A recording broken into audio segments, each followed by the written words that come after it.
দেখেন, আমেরের জীবনে অনেক বড় স্বপ্ন ছিল, সে হজ করতে যাবে, সে কাবাগর তাওয়াফ করবে, এটা তার স্বপ্ন ছিল। এবং গত পরশুদিনই তার হজের ফ্লাইট ছিল। সে যখন এয়ারপোর্টে আসলো, পাসপোর্টে নিরাপত্তা জনিত কিছু সমস্যার কারণে তাকে একটু দাঁড় করিয়ে রাখা হলো। সমস্যার সমাধান যখন হলো, তাকে যখন ছেড়ে দেওয়া হলো, তখন আসলে অনেক দেরি হয়ে গেছে। কারণ আমেরের সাথে অন্যান্য যে হজ যাত্রী, তারা এতক্ষণে বিমানে উঠে গেছে এবং বিমানের দরজা ভিতর থেকে বন্ধ করে দেওয়া হয়েছে। তখন সেই এয়ারপোর্টের অফিসাররা সে পাইলটের সাথে কথা বললো, পাইলটের সাথে যোগাযোগ করলো, পাইলটকে বলল যে দেখেন, একজন হজ যাত্রী নিরাপত্তা জনিত কিছু সমস্যার কারণে বিমানে উঠতে একটু দেরি হয়ে গেছে, তাকে একটু বিমানে উঠিয়ে নেন, সে বিমানে উঠতে পারে নাই।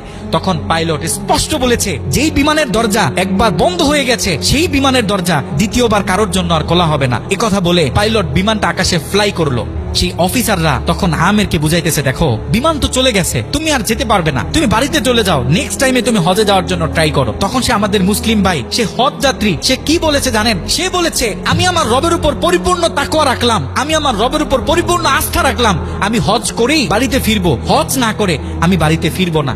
কথা বলে সে এয়ারপোর্টে দাঁড়িয়ে রইল। ঠিক কতক্ষণ পর সে বিমান থেকে এয়ারপোর্টে মেসেজ করা হলো যে বিমানের ভিতরে যান্ত্রিক সমস্যা দেখা গিয়েছে, খুব ইমার্জেন্সি, বিমানটা সেই এয়ারপোর্টে ল্যান্ড করতে হবে। বিমানটা যখন এয়ারপোর্টে ল্যান্ড করা হলো, যান্ত্রিক যে ত্রুটি, এই ত্রুটিগুলো যখন সমস্যা সমাধান করা হচ্ছে, তখন সে অফিসাররা সেই পাইলটের সাথে কথা বলেছে যে দেখেন, কোনোভাবে এই যাত্রীটা একটু নেওয়া যায় কিনা, সে তো হজ করার উদ্দেশ্যে বাড়ি থেকে বের হয়েছে, সে তো বাড়িতে যেতে চাচ্ছে না, হজ না করে তাকে একটু নিয়ে নেন। তখন সে পাইলট বলেছে যে না। কথা বলে সে পাইলট আবারও বিমানটা আকাশে ফ্লাই করালো। তখন সে অফিসাররা আমেরকে গিয়ে বোঝাচ্ছে, আমের তখনও বলতেছে, আমার রবের উপর আমার পূর্ণ আস্থা আছে, আমি তো আমার রবকে চিনি, সে আমাকে হতাশ করবে না, সে আমার মনের আশা রাখবে, আমি হজ করেই বাড়িতে ফিরবো। কথা যখন বলতেছে, এর ঠিক কিছুক্ষণ পরে আবারও সেই বিমান এয়ারপোর্টে মেসেজ করলো যে বিমানের ভিতরে এখন আগের চেয়ে বেশি কিছু যান্ত্রিক ত্রুটি দেখা গিয়েছে, বিমানটা আকাশে ফ্লাই করতেছে না, বিমানটা ইমার্জেন্সি, আবার এয়ারপোর্টে ল্যান্ড করতে হবে।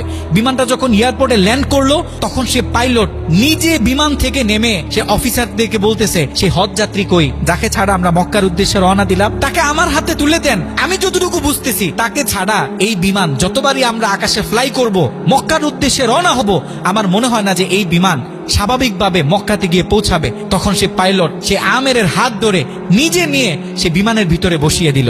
দেখেন, আল্লাহ পাক তো স্পষ্ট বলতেছে, ওয়ামাই ইয়াতাওয়াক্কাল আলাল্লাহি ফাহুয়া হাসবুহ, যে আমি আল্লাহর উপর তাওয়াক্কুল করবে, তার জন্য আমি যথেষ্ট, যত বড় বিপদ হোক। যখন আপনি আল্লাহর উপর তাওয়াক্কুল করবেন, তখন আল্লাহ পাকের পক্ষ থেকে আপনার উপর যে বারাকা, যে ব্লেসিং গুলো আছে, এগুলো তখন আল্লাহ পাক বাড়িয়ে দিবে। দেখেন, আমেরের জীবনে অনেক বড় স্বপ্ন ছিল।